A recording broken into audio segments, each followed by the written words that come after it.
Ugh. Okay. The goal for this video is to not delete all the contents after I film it. Hi guys, it's Sam. Welcome back to Book It. Yes, I filmed this video already. Yes, I did edit this video fully already. And yes, I did delete it all. Fully. So I'm sorry if my enthusiasm is not where it was when I originally started this. But we're going to be talking about, this book has been like everywhere, to say the least. I keep coming across it. People keep telling me to read it. It is The Perfect Marriage. It is the psychological thriller. It's perfect for fall. This is like literally one of the perfect... This is like one of the perfect fall reads. Sorry, I lost my train of thought and forgot what I was doing for a second. So this book obviously is the perfect mix between like, you know what's going to happen and like, what? Because you also don't know what's going to happen. I'm going to go ahead and spoil this book, so if you don't want the book spoiled. Alright, so we follow the story of a man named Adam who's married to a girl named Sarah and cheats on Sarah with his mistress named Kelly. Now, for those who don't know anything about my life, because you strictly just, keep it to the internet persona, I have a boyfriend named Adam, and my mom's name is Sarah, and my middle name is Kelly. So this book kind of seems like it was targeted towards me, which is so funny. But we start from the very beginning. We learn that, Adam is meeting up with his mistress, Kelly, at the lake house that him and Sarah own, and that's where they usually meet up or whatever. Flash forward to, like, the next day or whatever, the cops arrest him because Kelly is found murdered in the house that Sarah and Adam owned at the lake house. And with his DNA all over her, he was the last person to see her. He doesn't really have an alibi. He's painted as number one suspect for obvious reasons. And Sarah is the greatest defense attorney in DC, so she has to put her feelings aside and decides that because she took the vow to, love and honor and cherish her husband, that she will forever be, she'll defend him and stand by him. She does, like, go through this entire book, basically it's a journey of, like, she does love him, that's her husband, but, like, he might have killed somebody, and she's really upset because he was oh my goodness, unfaithful throughout their marriage. So we learn a lot about Kelly within the first couple of chapters because they're doing discovery on her and they're trying to figure out who she was exactly. Adam only has known her for a little over a year, so he knows a little bit about her, but he doesn't know too much. And then we learned that Kelly, her real name is not Kelly, her name is Jenna. And she used to live in Wisconsin, but was found, was convicted of murdering her husband, her first husband. Some weird stuff went down where basically the evidence went missing, so she got off on like a technicality, and her and her current husband moved to where they live now, and her current husband is a deputy with the sheriff's department. So we learned that she like had really messy relationships, and she also, on top of all this, had a stalker named Jesse, and Jesse would like go to her work and hang out around her. Basically, he was the only person that could vouch that her husband did emotionally and physically abuse her, but he also was a stalker, so like you gotta take whatever he said with a grain of salt. So we learned a lot about her relationships like right off the bat. We also learned that the body that was found was stabbed to death, and she had 3 sets of DNA on her. One matched Adam's, one matched her husband Scott's, and then the other one was unknown. It did not match Jesse either. They're trying to figure out what the hell is going on. So the night that she was murdered, Sarah and her assistant Anne go out for drinks, because they were celebrating a big case. So she has an alibi. Anne has an alibi. she gets home, and then around 2 or 3 in the morning is when Adam gets home, and she wakes up and he's like, oh, I'm sorry I'm late. He was a writer, so he spent a lot of time at the lake house writing and doing his own thing. So she's like, oh no, you're fine, baby, good night. Which the time of death put between like 12:15, I want to say 12:15 and 1 a.m. something like that. It was between 12 and 1 or 11 to 12, something like that. And so that doesn't take into account his whereabouts. So he doesn't have an alibi very strong as well. So a big chunk of this book basically just follows the trial that's going on. So, you know, the prosecutor's office was like, we should make a deal. We'll give you 25 years in prison with no chance of parole. Or if you want to plead guilty or not guilty, take it to court. We're going to push for the highest, you know, the highest form of punishment. It was also discovered that when Kelly died, she was pregnant, and the DNA belonged to belonged to Adam. So it was Adam's child that also died. So then he was now on trial for 2 counts of double homicide, because they consider him killing an unborn baby as well. And the highest punishment for that in the state of Virginia is the death penalty. So now she's racing against the clock because she's trying to figure out how to get not only Adam off, but she's trying to figure out who actually killed Kelly, because if not, her husband's going to die. Which, a lot. So while he's out on bail waiting for the trial, he's on house arrest at the lake house. Adam decides to do his own investigation because he doesn't believe that the police are helping him to the fullest extent, because the police, I mean, obviously Scott is a police officer and they all know Scott and they love Scott and they knew Kelly. So like, it's one of the things where he's like, I think that they found me guilty from like day one. So he starts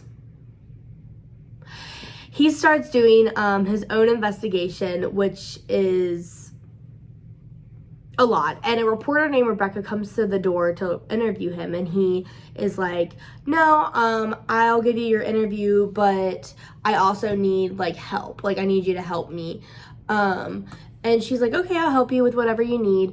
So she ends up helping him, and like tracking down a bunch of stuff for him as well. And during this time, he's also talking to his agent. Like I said, he was an author, so he's actually writing a tell-all about this, which from an outsider's looking in, you're like, bro, what the hell? So we actually learned later on that Rebecca, the reporter, was a private investigator hired by Scott to basically bring down Adam and disbar anything he said. And that is like shocking to me. Oh my god, sorry. I literally, the minute I sit down,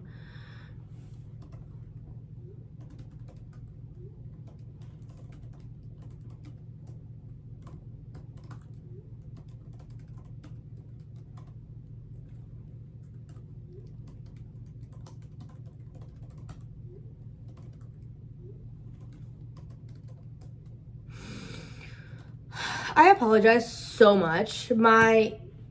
My Adam has decided all day, haven't heard from him all day, that today, right now, is the time he's going to blow up my phone. So I'm using my computer to message him back real quick. Okay, anyway, so Rebecca was hired by Scott to try to understand what's going on, because he doesn't believe Adam in the slightest. And we see how all these different webs start to untangle, and they don't really paint Kelly in the best light, which is kind of what Sarah wants, because if there's any reasonable doubt that Adam didn't do it, he's going to get off. A jury's not going to convict him. So that's what she's actually trying to do, is to like install anybody in the jury to have reasonable doubt. We do learn that Anne, Sarah's assistant, did know about the affair, because Anne was a photographer and she went up to the lake house one day to like take photos of stuff. And it's, you know, I don't know the words. She like sees them together, and so she writes like a letter that's like, stop sleeping together. I'm gonna end it, basically. Which the police originally were like, oh my god, that's because like they're gonna kill her. No, it was because Anne like just was gonna tell Sarah. During this entire time, Sarah starts really struggling at work, because before this she was a totally like workaholic, like I'm going to work. And then when she officially like stops doing that, because of this trials taking over her entire life and all of her time, and she's really stressed about this, she starts losing hours at her firm. And not only her boss, but also like one of the guys that wants to become a partner at her firm are getting really upset about it. His name was Robert. He was like, whoa, like, what can I do to help and get this over with? Because he manages all the PR for the firm. So he's like, what can I do to like help you be done with this, basically? So he's trying to hurry this up. The judge is trying to hurry this up. Like, everyone's trying to make this case go by faster than it should. Meanwhile, she's sitting here like, I need to find somebody else to basically convict. So we actually, like, later on, once all the pieces are put together, they realize that Robert, or Bob, was the brother to Kelly's first husband. So he's brought in for questioning, but he was out of town and had a solid alibi. And basically, everyone that we pull, that, like, we start questioning, has a really strong alibi, or they have, like, some random, like, they just don't match. For whatever reason, they don't match. So we're skipping to the end. So there's a lot more that happens in between here. I'm not going to go over every little thing because this would be a literally 45-minute long video. In the end, we do see him go to jail. Adam goes to jail. And Sarah goes and visits him one last time. So she talks about throughout the years, she has not seen him in like 10 years because the whole first year that he was in prison, she was trying to help him, still trying to figure something out, but he became like irrational and delusional, and like he was like, oh my god, I'm gonna find a way out, I'm gonna get out. And she was starting to wonder, like, maybe he did do it because he was very like violent and erratic and stuff like that. So he was found guilty of that, and he was set to be executed. So she goes in on his final day and she sits there with his mom, and she's like, yeah, I mean, he's dying, like, he's dead. So he gets executed and dies, and her and the mom part ways because they were never really friends in the first place. And yeah, so basically, like, she gets in the car with Bob, and they drive away together. You may be like, what? I'm so confused. Me too at first. But then the entire last chapter basically walks through how Sarah already knew about the affair way before Kelly died and way before Anne even knew. And then she found out that Bob was related to Kelly's ex-husband. So when the two of them began talking about it, they kind of decided, like, yeah, Kelly needs to die. Like, Bob had this resentment of, like, she killed my brother, and Sarah had this resentment of, yo, you're sleeping with my husband. So they both had their own, you know, motives. And then they also went ahead and decided that Adam would just take the fall because he cheated on his wife. So Sarah was like, I don't really want him in my life anyway. And Bob was like, cool, works for me. So this was not extremely shocking because this is like kind of what like you would think would happen. Like, Adam didn't do it. He was convicted and he was, you know, killed for a murder he didn't commit. But, like, the fact that she paired up with Bob was, like, one of those things I was like, okay, kind of out of the blue. Also, very unrealistic that Bob was related to the sister, like, was related to the guy that was killed before the book started. Like, just so unrealistic. So the reason this is not a 5 out of 5, because this is a 4 out of 5 for me, in my personal opinion. A lot of people put this as 5 out of 5, and I totally understand that. Like, it's a psychological thriller, but, like, I also look at it from, I have a criminal justice bachelor's degree. So I have to look at it from, like, that point. It's like, it's just so unrealistic when you look at all the facts of this. You look at all the rules of, like, criminal justice and, like, department laws. This is not how detectives work. The entire time they were, like, fighting with the department. Like, that's not a thing. Because they, like, have to give all the evidence that they can, and they have to give everything over. And it's just also not how lawyers do their job. It's a conflict of interest. I don't think she'd ever even be allowed to, like, represent her husband. There might be a way to get around it, but it is considered a huge conflict of interest, and the DA could definitely, or the prosecutor's office could definitely argue that one in a court of, like, she has a bias. I also thought it was really hard to get into at the very beginning. Like, yeah, he kills his mistress, and, like, yes, the trial, but, like, I don't know. It's like, the very beginning is exactly what you, like, think's going to happen. Like, he goes and hangs out with his wife, he goes to his mistress dies. Like, the cover tells you what's going to happen in the first 100 pages. So then the first, like, literally, probably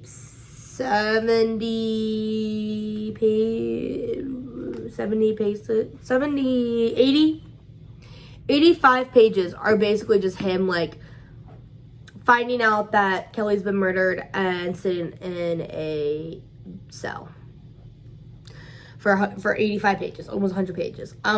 It's just so long.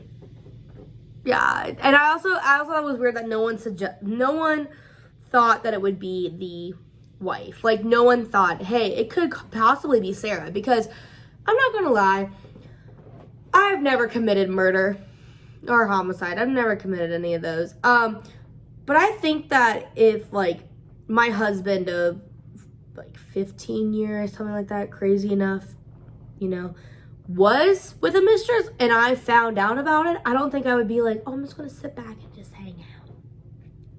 No, I would probably, like, lose my mind too.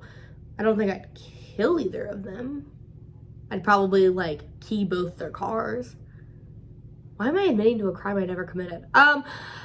But, like, I feel like it's weird that no one even brought Sarah into questioning in the first place. No one was like, did you do it? They're like, oh, we're so sorry, we have to tell you this. Like, no, like, you should have brought her in and be like, bro, did you do this? Like, we're looking for other suspects. Like, yes, Adam was number one and it was painted for Adam, but, like, other than that, I thought this book was really good and I'd recommend it. I just wouldn't recommend it to people that, like, that have my same degree and, like, know how, you know, the law works, because it's kind of, like, wishy-washy, which I understand for the book it has to be. But that's The Perfect Marriage by Geneva Rose.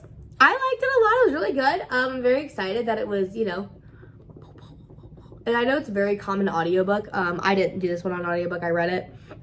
But yeah, overall I gave it a 4 out of 5. And that's about it. Please make sure you like and subscribe. That helps me out so much more than you actually think it does, which is so nice. And yeah, I will be doing more videos soon, as long as I don't delete them. So I'm very excited this one's done. I'm actually about to post this on my Goodreads. Please make sure to follow my Goodreads. The link is in the bio. I post all the books on there before I actually do a video. So if you ever want to know what videos are coming up, this is, like, the best way for you to, like, do it, is, like, to see what I post on my Goodreads. So yeah, that's it. Thank you so much for watching. My Goodreads is officially posted. Have a great day. Don't go murder your husbands unless, you know, they deserve it. And then maybe don't do what she did. But yeah, that's it. And until next time, bye.